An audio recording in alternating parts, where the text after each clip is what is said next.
Antibióticos são substâncias capazes de matar ou também impedir a multiplicação de bactérias. Por isso, são muitas vezes utilizados no tratamento de infecções. Sua descoberta revolucionou a história da medicina, pois anteriormente muitas pessoas morriam em decorrência de diversos tipos de infecções.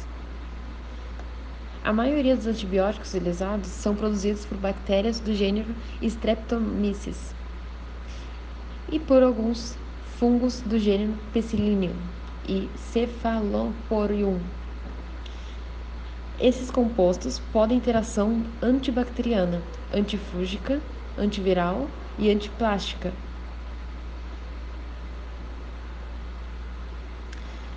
Streptomyces é um grupo de bactérias com aproximadamente 4.000 espécies e são responsáveis pela produção de alguns antibióticos como tretamicina, aureomicina, estropitomicina, actinomicina e entre outras. Cephalosporin é uma espécie de fungo responsável também pela produção de grupos enantibióticos do tipo cephalosporinas de primeiro, segundo, terceiro, quarta e quinta geração. Penicílio é um grupo de fungos com aproximadamente 300 espécies. O da espécie Penicillium nonato foi o que deu origem ao primeiro antibiótico, a tão famosa penicilina, que foi descoberta pelo cientista Alexandre Fleming, que percebeu que as bactérias que ele estudava cresciam em uma placa de meio de cultura, que foi contaminada por um fungo, que era o Penicillium nonato, que atualmente é conhecido como Penicillium crisogênio.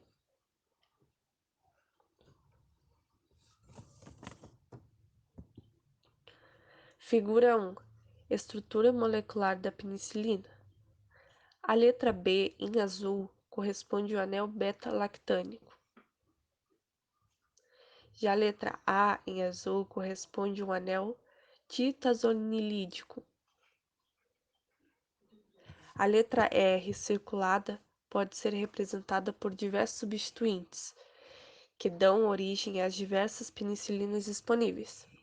Sendo assim, a letra A e B em todas as penicilinas são iguais. A partir da letra R é que muda a estrutura. Na produção de penicilina, via fermentação, são utilizados fungos da espécie Penicillium crisogênio e Aspergillus midulas. O processo responsável por quase toda a produção dos antibióticos comercializados é a fermentação. A figura 2 mostra um esquema geral de como funciona um bioprocesso.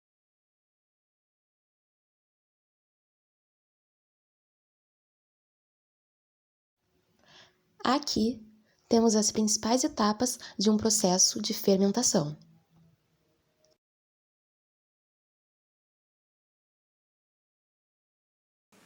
As principais fases de produção comercial da penicilina são a preparação do inóculo, a preparação e esterilização do meio, a inoculação do meio no fermentador, o arejamento forçado com ar estéril durante a incubação, a remoção do micélio após a fermentação e a extração e purificação da penicilina. Em geral, utiliza-se a matéria-prima como meio de cultivo favorável para o crescimento do micro-organismo produtor. No caso da penicilina, utiliza-se alguns derivados da indústria agrícola. Como fonte de nitrogênio ao meio, é utilizado a água de milho, arroz ou trigo. E como fonte de carbono ao meio, glicose ou melácio, que ajudam no pH. O esquema de produção inicia-se com a utilização do inódulo de esporos liofilizados, ou seja, o inódulo já desidratado. Os esporos são incubados em condições favoráveis, formando muitas células. Como na imagem, depois dos micro-organismos selecionados, eles são tratados e formam os esporos. Esses esporos são cultivados e separados em um recipiente. São deixados em repouso e em seguida colocados num recipiente de pré-fermentação, onde são deixados para fermentar por algumas horas.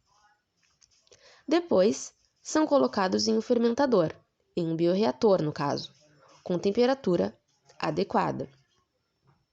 Quanto mais alta a temperatura, mais rápido e agitado será o processo.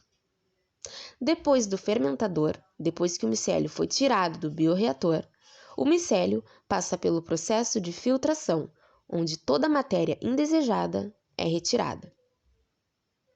Logo após, o produto desejado passa pelo processo de refrigeração, onde acontece a remoção de todo o calor. Em seguida, é colocado em um tanque de resfriamento, fazendo com que a temperatura do produto final seja a mesma do ambiente. Por fim, com o produto já conservado, ele é retirado do tanque de resfriamento. Ele é misturado com outros produtos químicos para ser purificado. Em cima, temos o despejo da adição do substrato, que é a fonte de carbono e de nitrogênio, dentro do bioreator, no caso. Então, a partir do caldo fermentado, tem a etapa de filtração, para a retirada do micélio. Em seguida, o caldo de fermentação passa por 2 extrações líquido-líquido, contínuas com acetato de amila e butila. O produto líquido segue para a fase de recuperação com uma etapa de adsorção e filtração.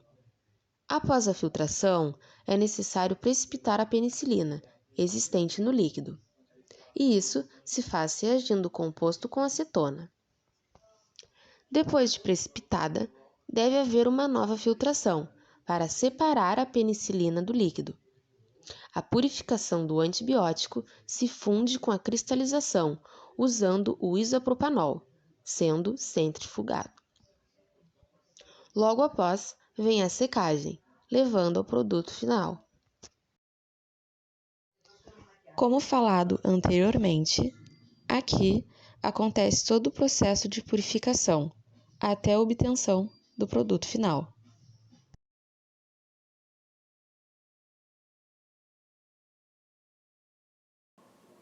Bioreatores utilizados. A fermentação ocorre de forma aeróbica, ou seja, na presença de oxigênio, com temperatura entre 25 graus Celsius ou 27 graus Celsius, pH do meio constante de 6,5. A fermentação leva cerca de 120 a 160 horas, em que a célula se desenvolve em meio de cultivo líquido, comumente agitados, que é a fermentação submersa. O meio de cultivo pode ser ajustado fornecendo condições ideais ao metabolismo do micro-organismo. A fermentação é realizada em bioreatores de aço e inox. Esses reatores devem ter entre 40 metros cúbicos e 200 metros cúbicos, uma vez que esses volumes maiores fazem com que a aeração ao longo das dimensões do reator não seja satisfatória. Esse é um exemplo de bioreator, utilizado para a fermentação dos antibióticos. É responsável pela agitação do caldo, distribuição do oxigênio, controle do pH, limpeza e esterilização. Indicada para combater diversos tipos de bactéria, a penicilina é comumente usada em casos de infecção de garganta, como faringite, amidalite e ouvido, a otite. Os derivados da penicilina são amoxicilina, ampicilina, carbenicilina, penicilina G, penicilina V e entre outros.